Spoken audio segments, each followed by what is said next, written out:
The train from Chicago to New York was once a well-known and reliable route, bustling with passengers on a nightly journey across the country.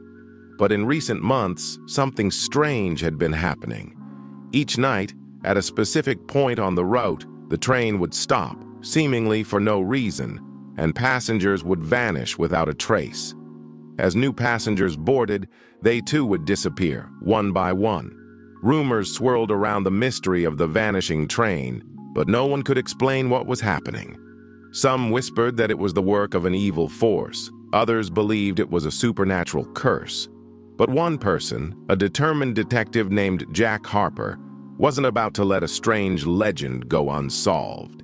He boarded the train himself, hoping to uncover the truth. But what he discovered that night was far darker than he could have ever imagined.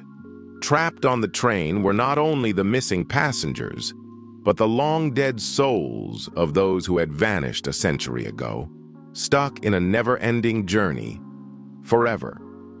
The train was no longer part of the real world. It was a moving funeral procession.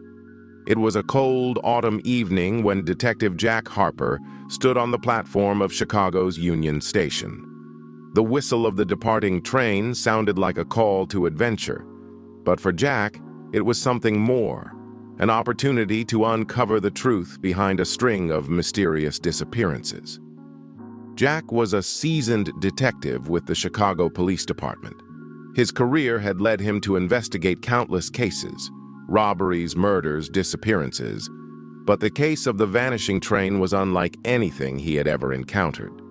For weeks, he had been following rumors of passengers who mysteriously disappeared from the 8:30 p.m. train from Chicago to New York.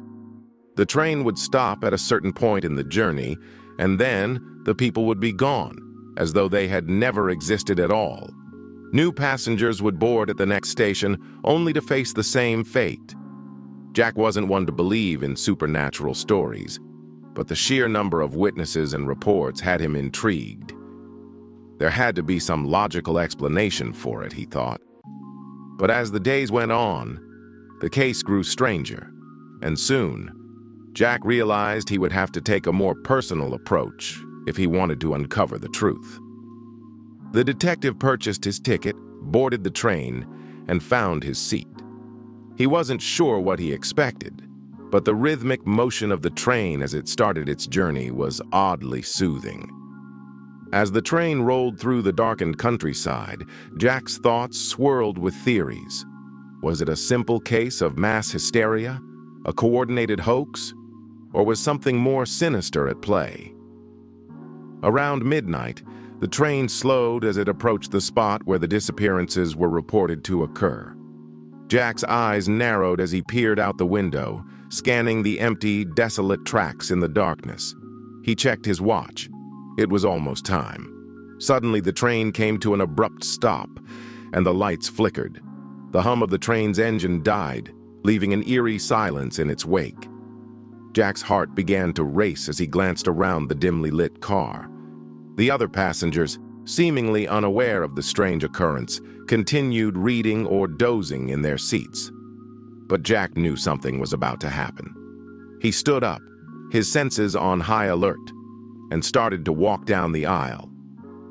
Just as he reached the door that led to the next car, he heard a noise. A soft, almost imperceptible whispering came from the far end of the train.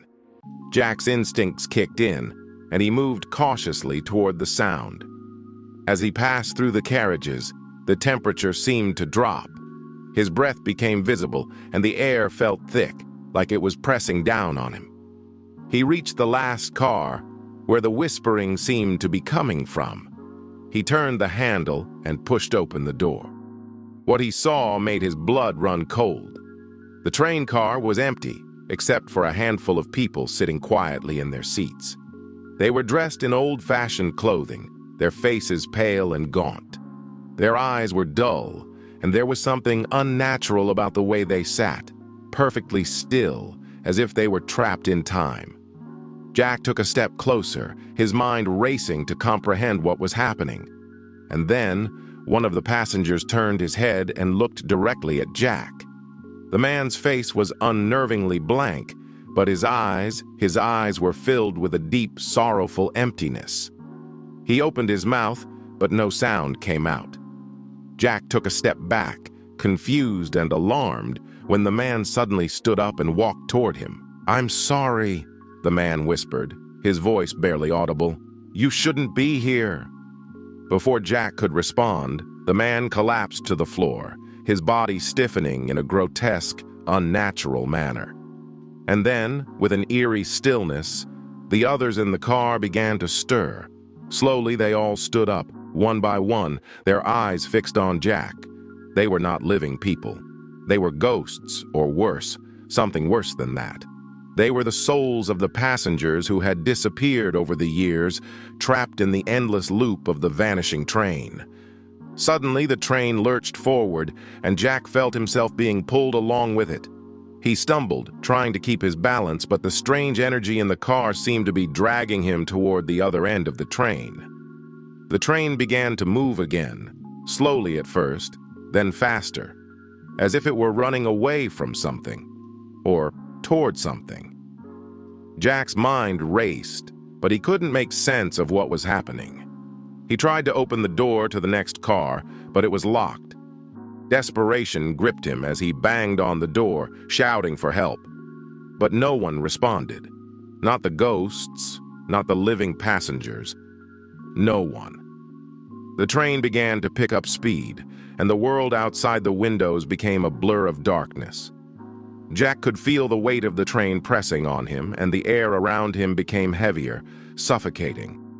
It felt as though they were no longer moving through space, but through time itself, lost in some kind of limbo. He turned back to the ghosts, who were still watching him with their empty eyes.